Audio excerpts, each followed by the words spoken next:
मधुबनी से जो वादा किया गया था वो वादा आज पूरा होता हुआ नजर आया है। नमस्कार, मैं उपलक सिंह और आप सभी का स्वागत हो चुका है हमारे चैनल सच टॉक्स में। आज हम मौजूद है जेडीयू कार्यालय में, जहां पर हमारी मुलाकात बिहार सरकार के शिक्षा मंत्री सुनील कुमार से होती है। जब पूछा गया कि जिस तरीके से मधुबनी से नरेंद्र मोदी ने जो वादा किया था कि मुंह तोड़ जवाब मिलेगा, हर एक आंसू का बदला लिया जाएगा, हर एक मिटाए गए सिंदूर का हिसाब होगा, और वो हिसाब आज हुआ है। क्या कुछ कहना है उनका, सीधा आइए जुड़ते हैं उन्हीं से।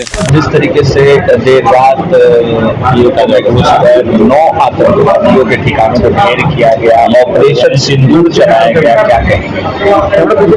देखिए, इसकी जो पृष्ठभूमि हम सभी जानते हैं कि पाकिस्तान द्वारा जो भेजे गए आतंकवादी थे, उन लोगों ने निहत्ते बेकसूर भारतीयों की हत्या की थी, 29 लोगों की, जो कि बिल्कुल जिसकी सबों ने भर्त्सना की। उसके बाद माननीय प्रधानमंत्री जी ने स्पष्ट रूप से पूरे देश को अपने संदेश में कहा था कि जो क्रूरतापूर्वक और कायरतापूर्वक जो कार्रवाई पाकिस्तान द्वारा भेजे गए आतंकवादियों द्वारा किया गया था कश्मीर में, तो उसके बारे में हम लोग निश्चित रूप से रिस्पॉन्ड करेंगे। और भारत ने कल प्रधानमंत्री माननीय श्री नरेंद्र मोदी जी के अगुवाई में जो केंद्र की सरकार है, केंद्र सरकार ने निर्णय लिया कि वक्त कल रात देर रात 9 आतंकी ठिकानों पर भारत की भूमि से वहाँ अटैक किया गया है, जिसमें ये सभी 9 आतंकवादी के जो ठिकाने हैं वो नष्ट हुए, बिल्कुल बर्बाद हो गए हैं। और वहाँ पर निश्चित रूप से कुछ आतंकियों के भी मारे जाने की खबर है, और पूरा देश और हम सभी इसको स्वागत योग्य है कदम, क्योंकि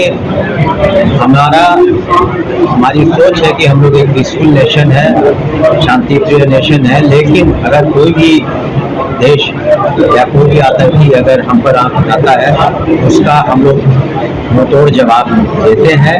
और ये कदम जो भारतीय सेना ने उठाया है माननीय प्रधानमंत्री जी के निर्देश पर, पूरा देश आज उनके साथ है, और हम लोग बिल्कुल तरह से तैयार हैं कि अगर आगे भी कोई कार्रवाई करने की कोई दुस्साहस करेगा, देश, यहाँ की सेना, यहाँ की सरकार उसका बिफिटिंग रिप्लाई जिसको कहते हैं भविष्य में।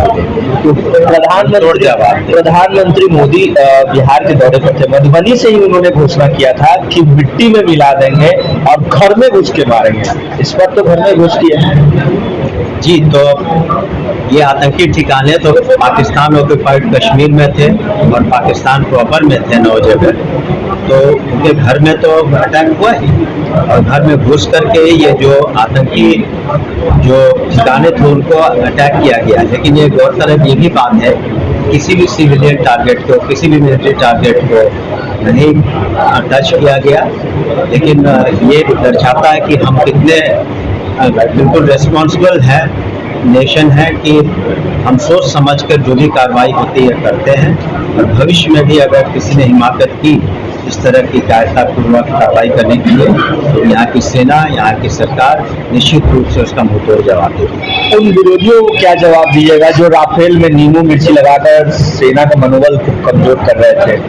देखिए, जब देश की सुरक्षा का प्रश्न उठता है तो किसी को इस पर राजनीति करने की आवश्यकता नहीं है, चाहे कोई भी हो, विपक्ष हो या अन्य कोई पार्टियां और व्यक्ति विशेष हो।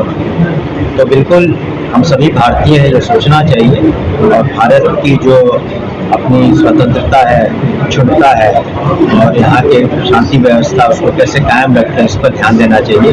और ये व्यक्ति विशेष और किसी पार्टी की बात नहीं। जैसा कि आपने देखा और सुना, साफ तौर पर उनका कहना है कि पूरा देश है वो जश्न में डूबा हुआ है, और साथ ही साथ में ये करारा तमाचा है आतंकवाद के खिलाफ, और भारतीय सेना पर तमाम भारतीयों को और साथ ही साथ में तमाम पार्टी के कार्यकर्ताओं से लेकर के नेताओं को गर्व महसूस हो रहा है। बड़ा बयान दिया है सुनील कुमार ने, और साफ तौर पे ये कह दिया है कि आतंकवाद के साथ समझौता नहीं करने जा रही है भारत सरकार।